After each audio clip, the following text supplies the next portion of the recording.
between 1958 and 1961, France did something absolutely horrible. France made the Francophone African countries, and I don't even want to use that terminology, but I only use it for the purposes of conversation. The 14 countries which were formally, but still colonized by the French, they were forced to sign a document that they called the Pact for the Continuation of Colonization. You heard me. The Pact for this continuation of colonization. If you want your independence, you must sign this. Guinea, Secretary said absolutely not. Mali said absolutely not. France, pack your bags and go on back home. France could not believe it. Could not understand that an African country, these monkeys, do not want to be affiliated to France. They said, we will show you. So history tells us France went into those two countries, took everything that they thought they had brought to those two countries, including the last teaspoon and chair, proceeded to pour concrete into the sewage pipes, completely devastating the two economies. The then newly appointed president of Ghana, Kwame Nkrumah, in his efforts to rescue these two economies, created the first ever union of any African states, Ghana, Guinea, and Mali. But what that did was it made the other African countries realize that if they go against France, this was the fate that was waiting them. So what do? Wave the paper. And they signed. What did the pact say? One. The pact said, you monkeys, you don't know how to manage your money. So you shall deposit 85% of your bank reserves with the French Central Bank under the control of the French Minister of Finance. And that France is going to take your deposits from the individual countries, pool them together, invest them in the French stock market under the French name.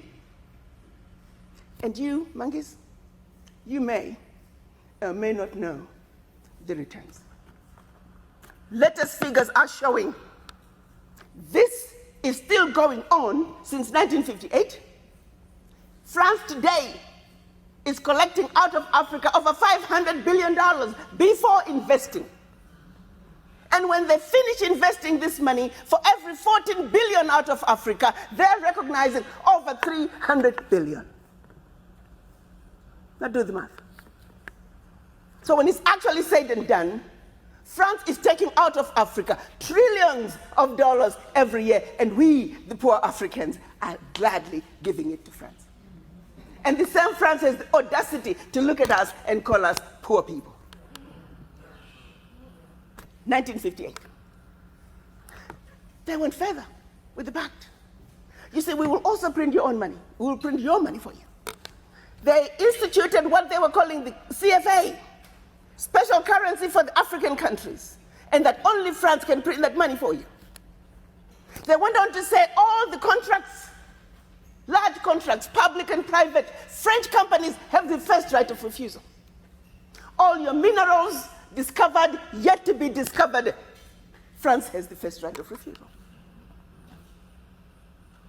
Now, my brothers and sisters, if one of you was to wake up one morning and you're president of one of those countries, and your chief of staff walks in first day and starts reading you out the do's and don'ts as stipulated by the Pact for the Continuation of Colonization, what power do you have? None. And the same countries that are stealing from Africa, they have the audacity to look at Africa and say, Africans, what's wrong with you? Why can't you all take care of yourselves? Well, let's start by leaving our $500 billion on the continent. But what they do instead, they want to throw you with a smoke screen. Your African leaders are corrupt. Well, you know, I gave you that. I mean, not all African leaders are corrupt. Africa is a family.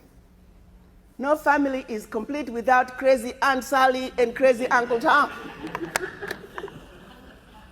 Nobody's perfect. Okay, fine, so I'll give you that. Their own figures are saying 50 billion is getting out of Africa from corruption. Fine, I give you that. But you do not want me to engage in a conversation that's solely limited to the $50 billion out of Africa through corruption. First, you don't tell me where it's going. You simply tell me it's getting out of Africa. But secondly, there's a bigger thief. You got two thieves, one with a briefcase with 50 billion and the other thief with a briefcase with 500 billion. I am a smart woman. You want me to ignore the one with 500 billion and put all my energies on a suitcase with 50? And by the time the one with 500 billion is done investing, we are talking trillions. Now, do you see how quickly the funds out of Africa from corruption become the larger chunk under the table? And they want you to stay under the table. So you never have to talk about what is on the table. We must wake up, Africans. We must think about our situations. How did we get here? Are we willing to let France